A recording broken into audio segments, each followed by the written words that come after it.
Hello and welcome to the CDO magazine interview series. I'm Nazar Labunets with Ataccama. Today, I have the pleasure of talking with Diane Schmidt, Chief Data Officer at Government Accountability Office. Welcome, Diane. I know you have built data governance programs from scratch a couple of times.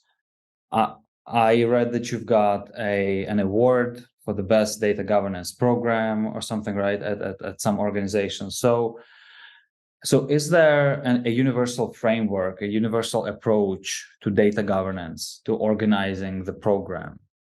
And I know we can't cover it in the scope. Yeah, no, I definitely appreciate that. I think there are a lot of great frameworks out there. We've got certainly, DAMA, we've got, the DCAM with the EDM Council. We certainly have really good consulting firms who created their own, and lots of strong frameworks to leverage. I think that when you have sort of an intersection of a new CDO and a low level of priority, we're probably ripe for a framework, also depending on the experience of the CDO. And frameworks are there, I think, as guidelines. Because of the culture, the appetite, the support, those things vary.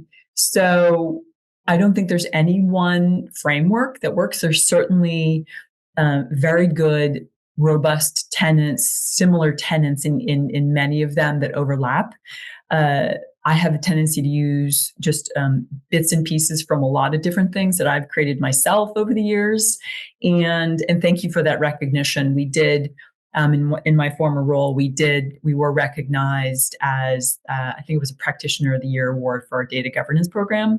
And so, like I said, but that wasn't just one framework. It was lots of teamwork, lots of iterations, lots of challenges, and really just, I think, perseverance in ensuring that the last version was at least the one that we used for the most part.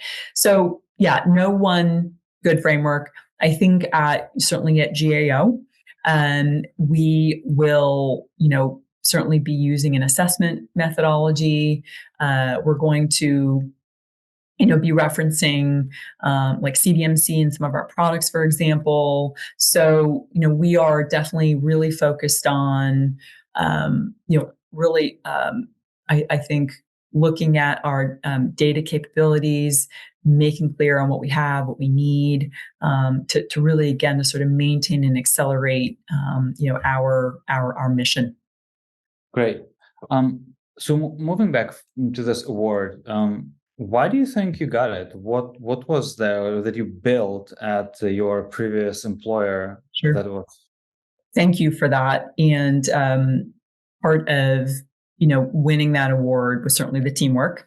It was a culmination of several years of effort for our policy framework, which entailed we had a policy and standards. We had controls, control metrics. So essentially a quantitative approach to measuring a policy implementation.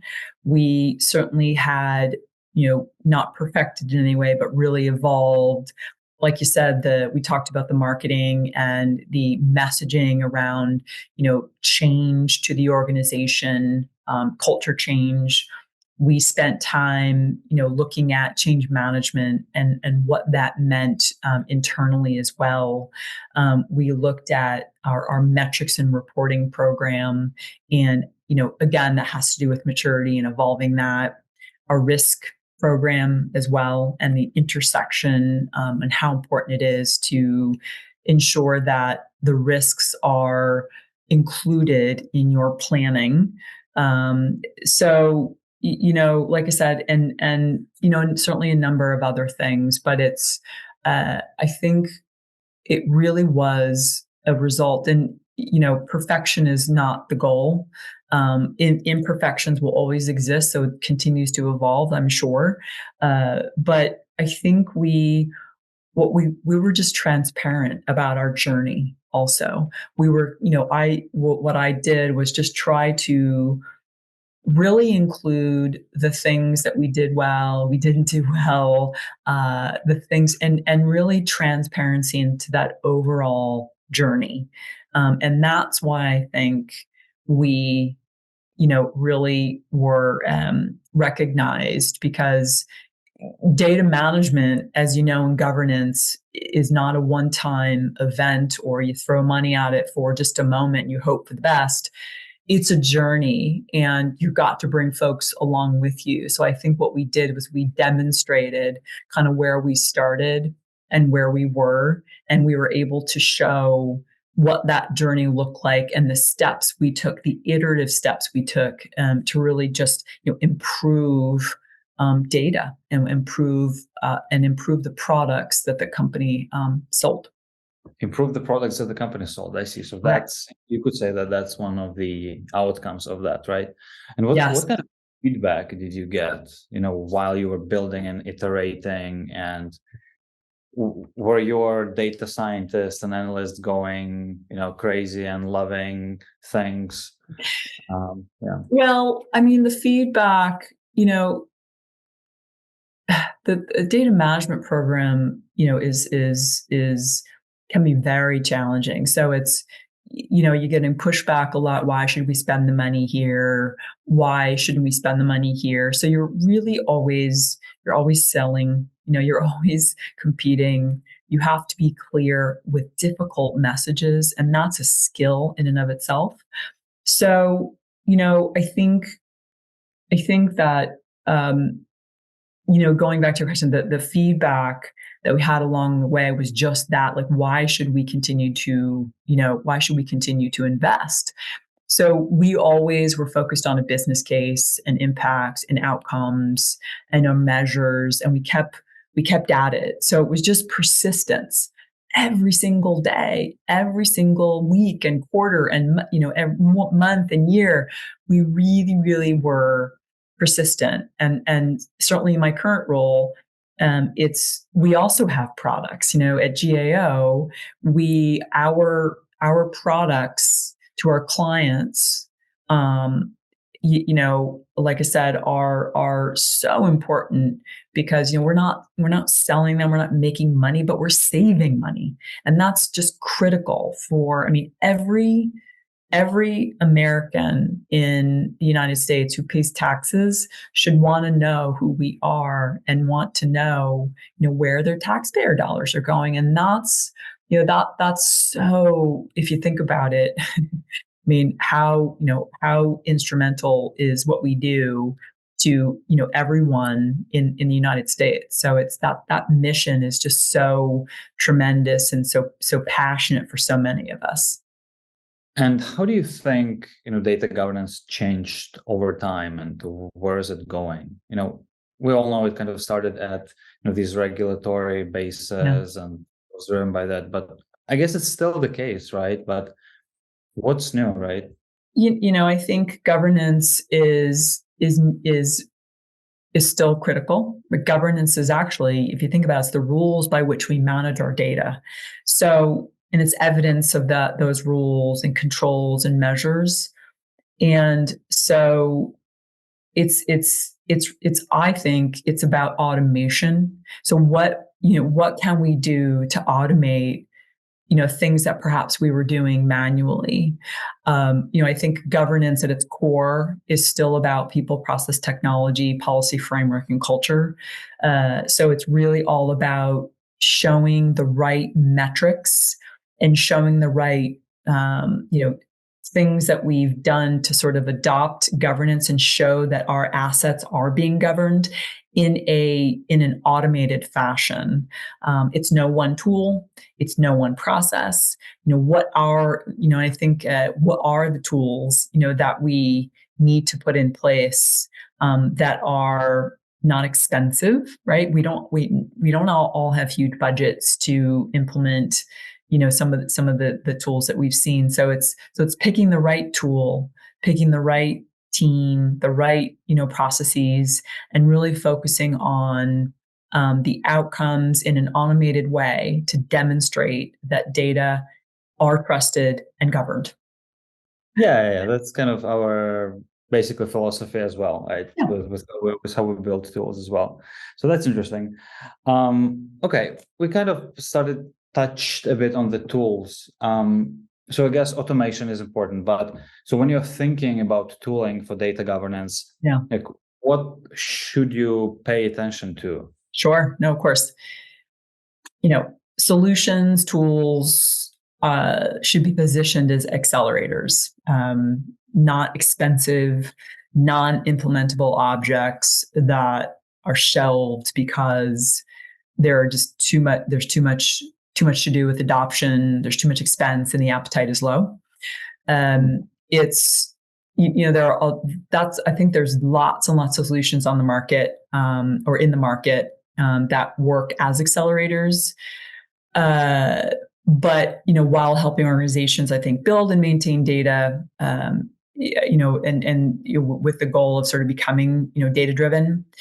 So I don't think that there's a holistic solution to support all these things. You have to really you go back to your requirements, and that's really even going back to the role. I wrote an article a number of years ago that the CDO is really the chief requirements officer, if you think about it, right? Our job is to help manage, escalate, review, and implement requirements from many things in the company. Thinking about solutions, I mean, they should be of course effective, adoptable, interoperable, scalable. We've got many environments out there, so they have to be multi-friendly to various environments. Have to be adaptable and integratable, right? I mean, all those things. If you think about it, years ago we thought, we're going to get one tool and it's going to solve all the problems. That's not what we're seeing now, right? And companies also buy solutions, and then we sort of figure out we need to manage data, and that maybe come later. So we're putting components in an iterative way. So we're not going to pull out big solutions for other things just to focus on this. So they have to have some level of all the things I just mentioned. Yeah, right. Great characteristics. Yeah, thank you. And I think the last question for today is there any innovation you see not on the market, but actually in the field in terms of frameworks or blueprints that you are thinking are cool, you would want to implement some of that? Yeah. Well, as you sort of talked about, we are, I'm the first CDO, certainly in the organization. I've got a lot of tremendous partnership. It's already in the works in building at GAO. We are really diligently working to certainly mature our data capabilities. Things like digital strategy, maybe more advanced ways and automated ways that we manage our records via sort of best-in-class tools. We're looking at certainly consolidation of catalogs for our internal data and products. We are looking at certainly new analytics capabilities that help us with things like predictive scenarios. And we have an innovation lab where we promote a culture of continuous data science, technology-driven improvement with prototypes and lots of other opportunities. So, GAO is really on top of not only certainly hiring me and a number of other leaders. We leadership had the foresight to focus on not just technology but the data, and we're known, of course, for our robust and our robust processes, of course, from an auditor perspective, but understand that we need the other pieces as well, and we're really working hard to do everything we can to improve our capabilities from where they are today.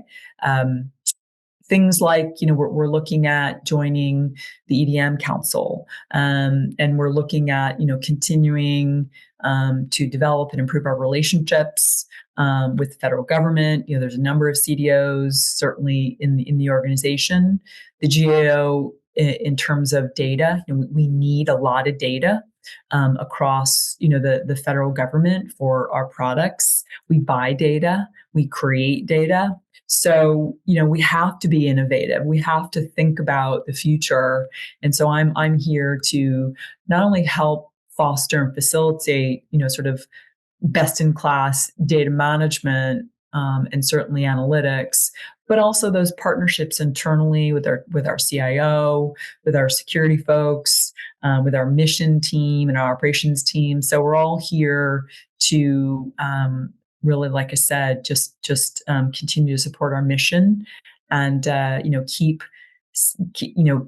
focusing on more and more public savings. Right. Great. Thank you. Any last words to fellow chief data officers before we wrap up? Yeah, no, of course. What I would say is that, being a CDO is really just been an absolute privilege. It is really something that has evolved over time. It is something that continues to be exciting. And, what I would say to kind of a new CDO, when they are first starting, perhaps their role is, and these are just some things that I think about is relationships with your manager and your executive team. I think about not only my manager in managing me, but also managing your manager and managing expectations. Communicating with the executive team is critical, right? Again, it's that transparency into your program, developing those relationships with your team, with your colleagues, with stakeholders. Building your team, I would say, is obviously you can't do it alone, so you need support. Energy level is really maintaining that energy level. Excited to come in, excited to really make an impact. Keep it up every day, every week, every month, every quarter. You gotta keep it up. And you think about sort of the Gartner rules, which are prepare, assess, plan, act, and measure. Think in those terms. Everything that you do, you really do need to monitor and measure. So, and have fun. Have fun. And have fun. And have fun. With all of that, yeah. Great. Thank you, Diane, for joining me and CDO Magazine today. And please visit cdomagazine.tech for more interviews like this. Thank you. Absolutely. It's been a pleasure.